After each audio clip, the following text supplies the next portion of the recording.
There are so many stories of survival from this tornado. That's where we are going to start tonight as we meet Brandon Gatton, a man who survived this devastating EF-3 tornado, as he tells his story. We just noticed, it was oddly warm. For December, it was really warm. I was like, at first I kind of liked it. This is Brandon Gatton, a lifelong resident of Taylorville and a business owner. This was, at one point, a garage. A garage that is no longer standing after the Taylorville tornado. Over there, we had, the equipment for the blasting cabinets, the vinyl machine, the t-shirt machine. Brandon owned his own print shop that was once in this garage that sat just behind his childhood home. Little did Brandon know, just a few minutes later, the same place he was sitting inside of would no longer be standing. When we heard the first siren, we're like, oh, yeah, here we go again. There's another siren. We've heard them, hundreds of times before. We just ignore them. So we just kind of sat back and relaxed, and that's when my phone started ringing. On the other end of that phone line, my mother, who was inside the home that sat just 50 feet from the garage Brandon was in. And when she called me and told me that, I was like, yeah, right. Hung up the phone, set it on the desk. I'm like, nah, there's nothing like this is ever going to happen here. He's like, I'm staying out here. It's okay. I said, no, come in here and humor me. I says, come in and see what's going on in this TV because this is nuts. This is crazy. About 2 or 3 minutes, phone rings again.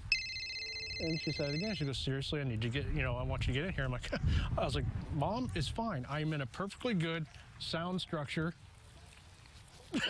Yeah, you see where I'm going with this? 2 or 3 times, I bet you, yeah. He'd hang up on me and I'd call him back. No, really, just come in here. Please come in here. Less than a minute later, my phone rings again, and she's like... third time? A third time, and she's like, would you please come inside? And I heard it in her voice. I heard, the crackling.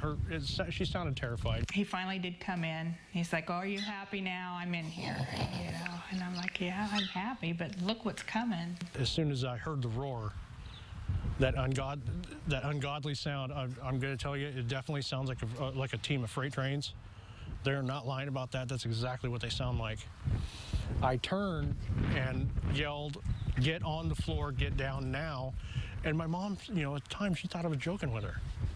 She's like, oh, ha, ha. I said, I'm not kidding. And I linebackered my own mother. I mean, I flattened her to the floor and said, stay down.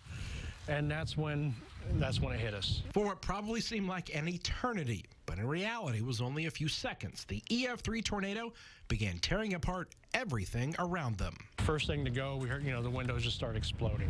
This wall here where this bathroom was, which is good that we weren't in the bathroom, because there was a 2x4 through it and a 4x4 coming the other direction. There was a 4x4 through that wall there in the bedroom. Those doors, of course, were just blown to pieces.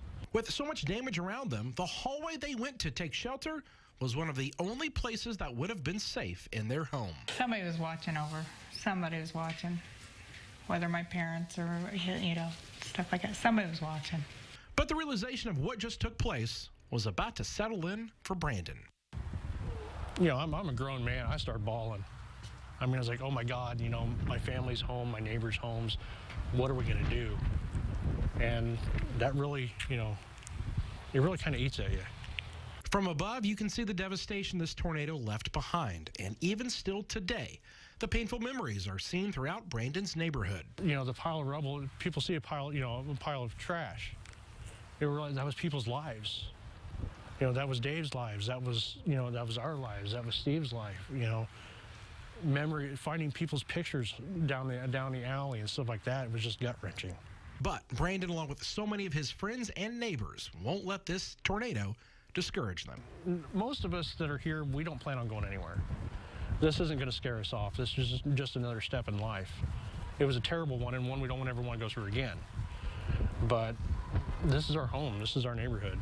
If there's one piece of advice that Brandon's mother would give to anyone... Oh, pay attention to the warnings on your phone instead of just putting your phone down, or pay attention to like you said, the sirens, and watch the news and everything else, because we didn't. We do now. And for Brandon... Yeah, from now on, if Mom calls and says bad weather, okay, I'm coming.